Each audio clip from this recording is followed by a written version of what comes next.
দেশি মসুর ডাল আর পালং শাক দিয়ে এই ভাজি রেসিপিটা প্রথমবারের মতো ট্রাই করলাম আমি। আলহামদুলিল্লাহ অনেক ভালো লেগেছিল, অনেক মজা হয়েছিল খেতে। আপনারাও চাইলে ট্রাই করে একবার দেখতে পারেন, আশা করি ভালো লাগবে সবার।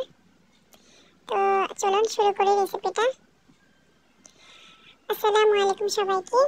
আজকে হচ্ছে আমি মসুর ডাল দিয়ে পালং শাকের একটি ভাজি রেসিপি শেয়ার করতে আসলাম। তো এখানে হচ্ছে আমি হাফ কাপের মতো মসুর ডাল ভিজিয়ে রেখেছিলাম 2 ঘন্টার মতো। আর এখানে হচ্ছে পালং শাক, মরিচ আর পেঁয়াজ দিয়ে আমি আগেই সেদ্ধ করে রেখে দিয়েছিলাম।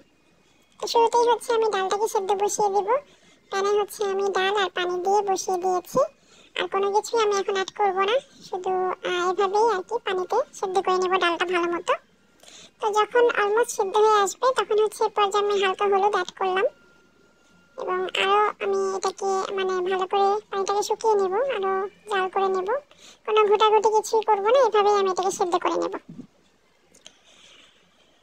তো এরপর যে হচ্ছে পানিটা অনেক শুকিয়ে এসেছে, এখন হচ্ছে আমি শাকগুলো অ্যাড করব। শাকগুলো দিয়ে আমি ভালো মতো এটাকে মিশিয়ে নেব এবং পানিটা সম্পূর্ণ শুকিয়ে নেব, কোনো পানি এক্সট্রা কোনো পানি থাকবে না। তো এটা আমি পানিটাও শুকিয়ে নিয়েছি, আর প্যানে কোনো পানি নেই দেখতে পাচ্ছেন। তো আমি এই পর্যায়ে হচ্ছে এটাকে নামিয়ে রাখবো এবং অন্যদিকে হচ্ছে আমি পেঁয়াজ, মরিচ আর রসুন কেটে নিয়েছি। এটাকে হচ্ছে আমি এখন তেলে বাগার দেবো। আমি প্যানে তেল দিয়ে নিয়েছি, যদিও শাক আমাতে শাক সিদ্ধতে আমার মরিচ ছিল, তারপরে আমি আবার এক্সট্রা করে দিলাম। আপনারা আপনাদের পছন্দ মতো দিতে পারেন বা স্কিপ করতে পারেন। এটা আমি ভালো করে লাল লাল করে একটু ভেজে নেব। এই তো লাল লাল করে ভাজা হয়ে গেলে এরপর যে আমি সেই সেদ্ধ করা শাক আর ডালটা দিয়ে দিয়ে ভালো করে এটাকে মিশিয়ে নেব। আমি মাঝে লবণও দিয়ে নিয়েছিলাম, যেটা আমি হয়তো দেখাতে পারিনি, আপনারা দিয়ে নেবেন।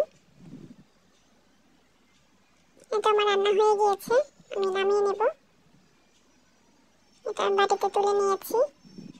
খেতে অসাধারণ হয়েছিল, একটু অন্যরকম কোনো রেসিপি চেষ্টা করা আর কি, ভিন্ন স্বাদ আনা, ভিন্নভাবে খাওয়া, এটাই। তো পাশেই হচ্ছে আমি শিং মাছ রান্না করেছিলাম পালং শাক দিয়ে, আলু দিয়ে, সেটাও একটু দেখিয়ে নিলাম। এটার কোনো ভিডিও আমি আর করি নাই, এমনি শুধু দেখালাম আর কি। এটাও রান্না করেছিলাম আমি, এটাও ভালো হয়েছিল আলহামদুলিল্লাহ, অনেক মজা হয়েছিল। এই তো একটু ছোট্ট একটু রেসিপি শেয়ার করলাম, কার কেমন লাগলো জানাবেন। আল্লাহ হাফেজ।